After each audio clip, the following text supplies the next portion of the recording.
కళ్యాణ్ పర్యటన పోర్టులో ఆకస్మిక తనిఖీలు చేపట్టారు. 2 రోజుల క్రితం కాకినాడ పోర్టులో అక్రమ రేషన్ బియ్యాన్ని పట్టివేశారు. ఈ నేపథ్యంలో కాకినాడ పోర్టులో ఏం జరుగుతుంది అనే దానిపై పవన్ ఆరా తీస్తున్నారు. కొన్ని చెక్ పోస్టులు ఏర్పాటు చేసినప్పటికీ కూడా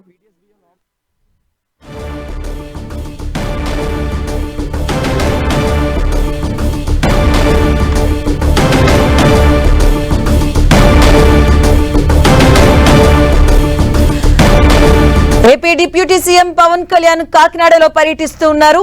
తనిఖీలు చేపట్టారు పోర్టులో. ఆయన 2 రోజుల క్రితం కాకినాడ పోర్టులో అక్రమ రేషన్ బియ్యాన్ని పట్టుకున్నారు. ఈ నేపథ్యంలో కాకినాడ పోర్టులో పవన్ కళ్యాణ్ తనిఖీలు చేస్తున్నారు. ఆకస్మిక తనిఖీలు చేపట్టారు. ఇప్పుడు ఏం జరుగుతున్న దానిపైన పవన్ ఆరా తీస్తున్నారు.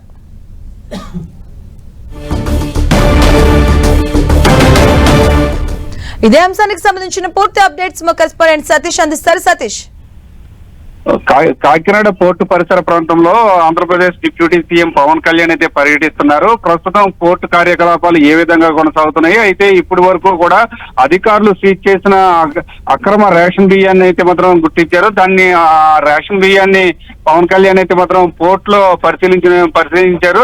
అయితే ఆ రేషన్ బియ్యం ఏ విధంగా ఉన్నాయి, ఏ విధంగా ఎక్స్పోర్ట్ చేస్తున్నారు అనే అంశంపై పవన్ కళ్యాణ్ అధికారులను జిల్లా కలెక్టర్ కూడా అడిగి తెలుసుకున్నట్లయితే మాత్రం తెలుస్తుంది. అదే విధంగా అంటే స్థానికంగా ఉన్న కాకినాడ ఎమ్మెల్యే కొండబాబుకు కూడా కొంతవరకు కూడా చురుకులు కూడా అంటించినట్లు కూడా కొంత తెలుస్తుంది. అయితే మీరు ఎందుకు కాంప్రమైజ్ అవుతున్నారు, కాంప్రమైజ్ అవ్వాల్సిన అవసరం ఏముంది, మనం పోరాటం చేసింది దీనికోసమేనా అంటూ కూడా కొన్ని ప్రశ్నలు కూడా కొండబాబును కూడా అడిగినట్లు కూడా కొంత సమాచారం అయితే మాత్రం తెలుస్తుంది మధు. అయితే దీనికి సంబంధించి ప్రస్తుతానికి అయితే మాత్రం డిప్యూటీ సీఎం పవన్ కళ్యాణ్ అయితే మాత్రం సముద్రం లోపలికి బోటు మీద వెళ్లారు. అసలు అంటే షిప్ లో సీజ్ చేసిన అక్రమ రేషన్ బియ్యం ఏ విధంగా ఉన్నాయని పరిశీలించేందుకు పవన్ కళ్యాణ్ అయితే మాత్రం బోట్ లో సముద్రం లోపలికి అయితే మాత్రం వెళ్ళి అక్కడ పరిస్థితులను, అక్కడ జరుగుతున్న కార్యకలాపాలను కూడా పరిశీలించేందుకు ప్రయత్నాలు కూడా చేస్తున్నారని కూడా చెప్పుకోవచ్చు. అయితే ఇటు అధికారులు కావచ్చు, లేకపోతే ప్రజా ప్రతినిధులు కావచ్చు, అందరిపైన కూడా కొంత అసంతృప్తి కూడా పవన్ కళ్యాణ్ కూడా తెలియజేసినట్లు కూడా తెలుస్తుంది. ఏదేమైనప్పటికీ కూడా అయితే అక్రమ రేషన్ బియ్యం ఏదైతే జరుగుతుందో ఆ రేషన్ బియ్యాన్ని కోకట్ బిల్లుతో కూడా తొలగించేందుకు ప్రభుత్వం ఉక్కుపదం కూడా నడుస్తుందని చెప్పొచ్చు. దీనికి సంబంధించి పూర్తి స్థాయిలో చర్యలన్నీ కూడా వేగవంతం చేసినట్టు తెలుస్తుంది. అయితే గత వారం రోజుల నుంచి కూడా ఇటు జిల్లా కలెక్టర్లతో పాటు సివిల్ సప్లై చైర్మన్ కూడా పలు అక్రమ రేషన్ బియ్యాన్ని అయితే మనం సీజ్ చేసిన దాఖలాలు కూడా ఉన్న నేపథ్యంలో డైరెక్ట్ గా డిప్యూటీ సీఎం పవన్ కళ్యాణ్ రంగంలో దిగి పోర్టు కార్యకలాపాలు ఏ విధంగా కొనసాగుతున్నాయి అనే అంశంపై క్షేత్రస్థాయిలో కూడా పరిశీలన కూడా స్టార్ట్ చేశారని చెప్పుకోవచ్చు. దీనికి సంబంధించి మరి కాసేపట్లో పవన్ కళ్యాణ్ కూడా మీడియా ముందుకు వచ్చి మాట్లాడే అవకాశం కూడా ఉందని కూడా మనం చెప్పుకోవచ్చు. అయితే దీనికి సంబంధించి అంటే రాష్ట్ర వ్యాప్తంగా కనుక మనం చూసుకుంటే కనుక అక్రమ రేషన్ బియ్యం రవాణా అంతా కూడా పూర్తి స్థాయిలో కాకినాడ పోర్టు నుంచి జరుగుతున్న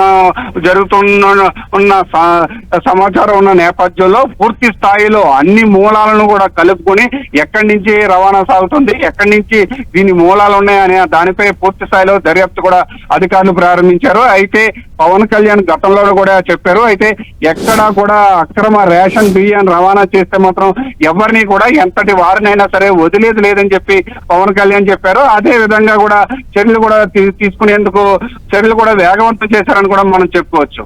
సతీష్, అంటే ఇంతకు ముందు కూడా అక్రమ రేషన్ బియ్యానికి సంబంధించి కూడా చూసాం, ఇలాంటి ఎదురుబెదురు ఘటనలు కూడా చూసాం.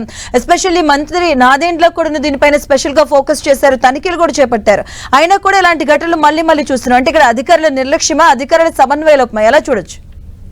ఖచ్చితంగా అయితే ఇప్పుడు ప్రస్తుతానికి అయితే మాత్రం అంటే కూటమి ప్రభుత్వం అధికారంలో వచ్చింది మొదలు ప్రధానంగా చూసుకుంటే కనుక కాకినాడ పోర్టు కార్యకలాపాలపై అక్రమ రేషన్ బియ్యం సంబంధించి రవాణా ఏ విధంగా జరుగుతుంది అనే అంశంపై ప్రధానంగా కూడా ఫోకస్ పెట్టారు.